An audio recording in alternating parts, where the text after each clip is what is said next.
大家好，我们接着学习电磁炉维修啊。在电磁炉实际维修中，除了上一个小视频我们讲的那个电磁炉常见的不通电故障外，还有很多故障是电磁炉可以通电，但是电磁炉不能正常工作。你比如锅子放在电磁炉上面，按那个开机键不加热，或者它那个加热一点点时间，电磁炉就进入那个保护状态。有时候电磁炉显示面板它还会提示一个故障代码告诉我们故障部位同时蜂鸣器还会有这个报警声音发出来。那么今天我们就用那个九营电磁炉常见的这个故障代码来说一说这些故障的维修。电磁炉故障代码代表的这个意义可以去网上查，一般都能查得到的。好，我们先看九营电磁炉E1故障代码。电磁炉在工作状态，如果检测到无锅具，或者锅具材质、锅具尺寸不合适就会关闭电磁炉功率输出，同时电磁炉显示面板会显示故障代码11。那么它显示故障代码11以后它还会一直持续的检测电磁炉锅具。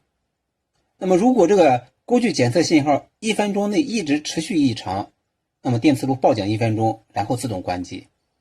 那么如果锅具检测信号1分钟内恢复正常，电磁炉退出这个故障报警状态，自动恢复原来这个工作状态就像电磁炉正常工作。我们把锅子拿开电磁炉报警，出现11故障代码，我们马上又把这个锅子放好电磁炉又开始正常工作自动就恢复正常了。那么还有一种情况就是锅子没有问题，但是就是不检锅，出现这个11故障代码，那么就是电磁炉内部电路出问题了这个我们看那个原理图分析这个电磁炉它锅具检测信号是比较器14角得到的这个高低电平信号，然后通过 R412， 然后经过这个 CN1 插座第10角，然后送到单片机。那么这个信号要正常，首先就是电磁炉这个大的振动环路要正常，对吧？同步取样电路、同步去直播信号产生电路、这个功率调整、脉宽调制电路推挽放大驱动电路、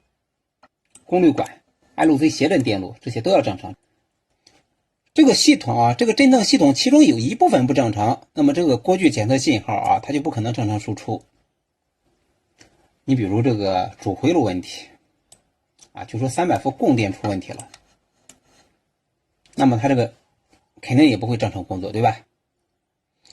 驱动电路出问题，那么功率管不能有效的处于开关状态，那么这个大的振动环路也有问题。同步取样电路出问题这些电阻出问题，那么它肯定也不能处于这个正常工作状态。包括这个 LM339 这个比较器如果出问题，14角也没有那个高低电平信号产生都会引起这个11故障。那么包括你看这个控制电路、保护电路出问题，你比如说冷永电压出问题了，对吧？它也会引起 Q201 一直导通，把这个13角电压拉低，使这个大的振动环路停止工作。还有整机电流检测信号，因为电磁炉的单片机那个功率调整信号输出包括这个锅具检测还是需要参考这个电流信号的。那么这个信号出问题，有可能这个振动环路也不会正常工作。那么碰到这种故障到底是哪一个元器件出问题，那么就需要具体一路路排查了那么最常见的故障就是这个分压电阻出问题，这几个大功率电阻器容易开路损坏具体需要测的判断这些单元电路有没有问题，我们可以通过万用表测量电阻测量这个电阻好不好，也可以通过测量电压电路中你比如这一点电压是不是正常。那么如果这2点电压正常，那么它这个同步取样电路就没问题，对吧？那么这个测量电阻和测量电压都是各有优点和缺点。测量电阻是安全测量电阻一般电磁炉嘛都断电了，比较安全。但是有时候它会受电阻并联的其他元器件的影响测量有可能不准确，不容易判断。那么测量电压，除了要注意这个防止触电外因为电磁炉都是热底板，还需要会分析计算电路中的正常电压是多少这个也是分析电路图必须掌握的知识你比如我们就算一下这一点电压，它正常应该是多少伏，然后我们再根据我们测量的电压和这个电压一对比，那么就知道这个取样电路正常不正常了，对吧？有点是特别快，你比如220进来，经过整流滤波以后，这里是300伏左右电压这个电压可以测一下。那么300伏电压经过这个电阻和这个电阻串联分压，那么这里电压你一计算就计算出来了，对吧？测出来的电压和算出来的电压一对比，那么就知道它正常不正常了。你比如像这一点电压，那么也是个串联分压，对吧？这个3个电阻加起来，然后和这个电阻串联分压，那么就知道这一点电压了根据测的电压和这一点电压一对比就知道这个电路正常不正常。分析这些电路的电压，主要就是计算电阻的串联分压。你比如这个示电电压检测信号，它也是通过3个电阻串联分压得到一个电压信号，对吧？那么判断这些电路正常不正常一般就是测量电阻和测量电压，要灵活运用然后我们再看这个1、2故障1、2故障是电磁炉的这个 IGBT 功率管过热保护，超过105度，正负5度一般就是100度左右超过100度了。那么电磁炉会关闭电磁炉的这个功率输出就说检测到这个功率管温度超过100度了，那么这个电磁炉就关闭这个电磁炉的这个功率输出了，停止加热。那么功率管温度过高，有可能是风扇不转或者是转速慢引起的也有可能是它这个温度正常它本身的这个温度检测电路出问题了。第3 IGBT 就是这个电路这个温度探头它是一个负温度系数的热敏电阻器，温度越高这个阻值越小。那么如果这个探头短路，对吧？短路了或者是这个电容短路了，那么它这一点电压就特别低，那么就检测出功率管温度过高了，对吧？那么它就进入保护状态了。那么我们就主要查这一部分电路查这一部分电路还是可以通过测量电阻和测量电压的方法来判断就是一个电阻串联分压电路嘛，对吧？然后我们再看1、3，电磁炉输入电压过高，过压保护，电网电压高于285，正负5伏时，电磁炉出现这个1、3故障代码。那么碰到这种1、3代码，